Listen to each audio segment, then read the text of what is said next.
Hello everybody and welcome to this 4th Saturday garden update for July. I decided to prune these two little plants here as these were getting quite long. I've left a little bit on that one there and I've used a cable tie to try and hold it. I'm going to see what I think of that. I might just prune it off eventually because I like them this sort of height, but experiment. The spirea bush, this here took a real beating with the intense heat we had, but now that it's sort of eased off a little bit, we're getting a bit more cloud, it's starting to recover. The sycamore is getting rather big. It is very happy. Safe to say it's very happy in that new pot I made for it, which I am glad to say. The hydrangea is looking amazing. A few signs at the back there though that we had a very intense summer, but yes, it is looking good at the front, I'm glad to say. Yay. There's the sedums, they're looking good. They're going to be out maybe next month or the month after. Here's the garden. Some of the plants not happy. Too much sun for some of them, even though I was watering.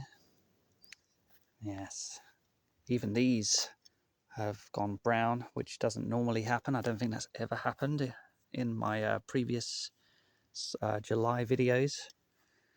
The Montbreche, which are the red flowers, normally this month there's lots of them, but no. Here's all of these others.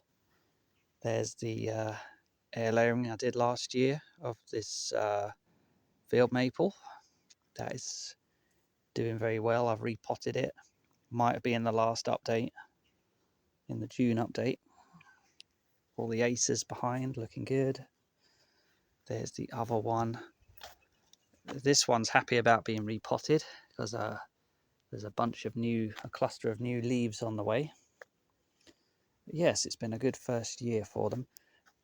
This tree here is covered in blossom and it's got loads of bees and insects. It's calmed down a little bit actually now because I think a lot of this on the floor is the spent flowers, but there was loads. You can see it's raining a little bit with it's raining flowers under here. Still got all the hebes over there. I've moved this bench here. This might have been in the last one too, in the last video. All these tanukis, which I think in my May-June update, these had all died, are all not dead. They've all come back. They prefer it under the shade here.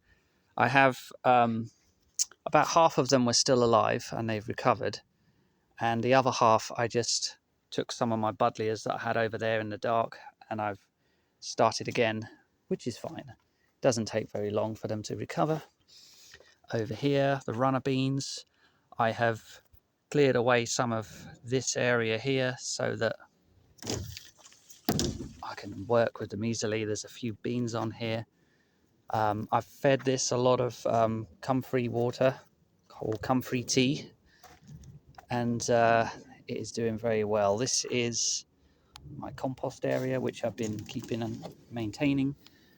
Herbert the frog might be down there somewhere. I caught him hiding in this cage bit here, but I can't see him.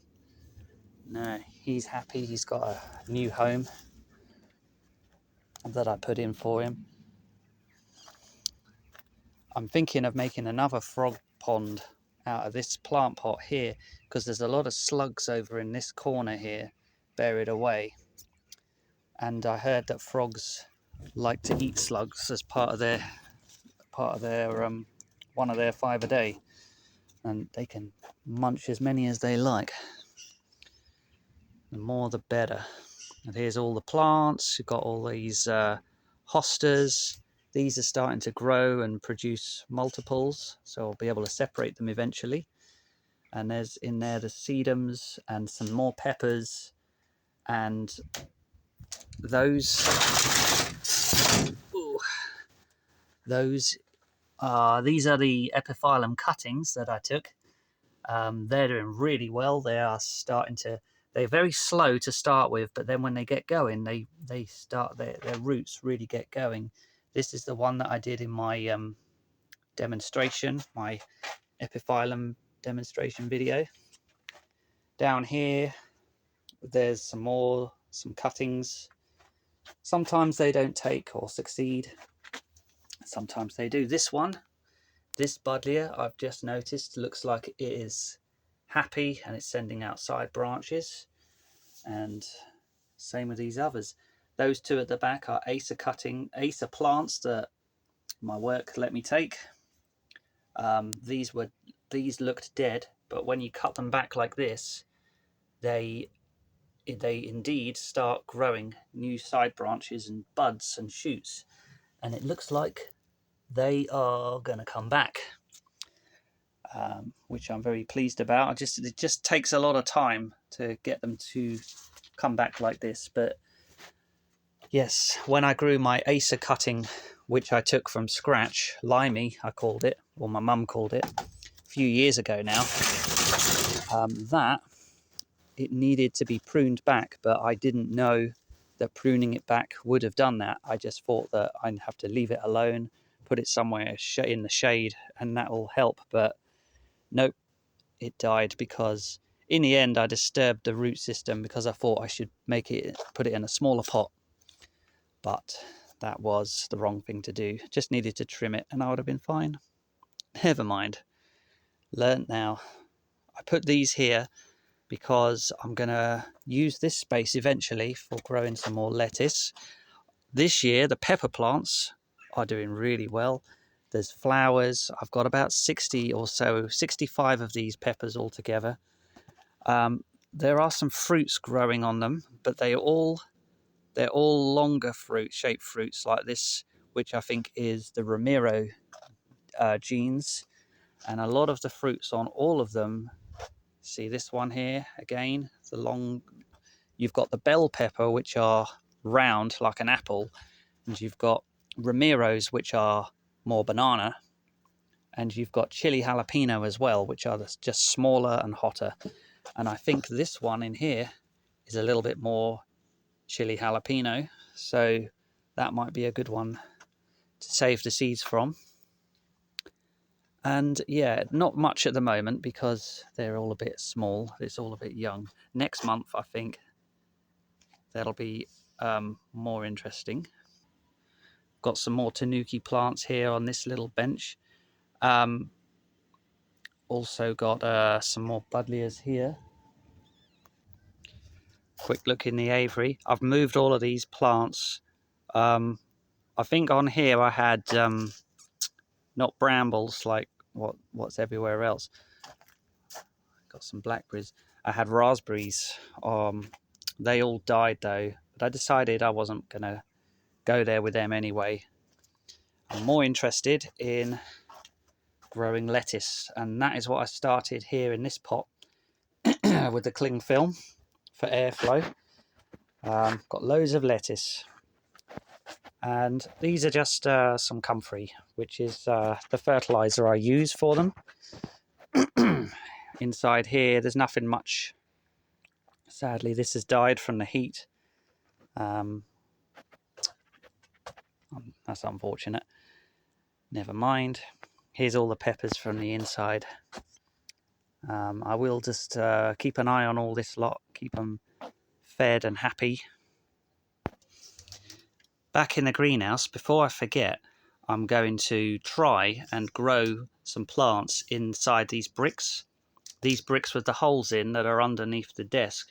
When I water this, a lot of the water and the nutrients as well will go down into the ground here, and so any plants like peppers, tomatoes, anything else I haven't thought of, they'll grow nicely in there if I space them out enough. So I'm going to have to wait for next year for that.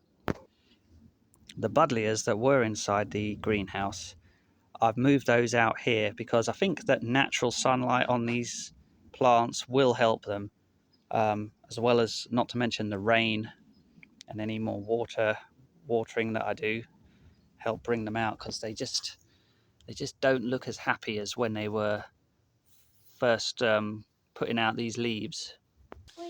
A quick look at some of the indoor plants. Here's the jade plant that I took as cuttings in November 2022, as I did a lot of others. There's about several in that pot. Here's this one up here, and a cutting I took of it just there, kind of hidden. Here's another jade plant, and here's this plant here. Again, not sure what that is. The white buddleia outside is really going for it. And here's the epiphyllum and the jade on the front window, looking good. This, yeah, just put out a red flower a month ago or so, and this flower lasted for a couple of days before it let go, which I'm very pleased about. And that's the update for July. Thank you all for watching.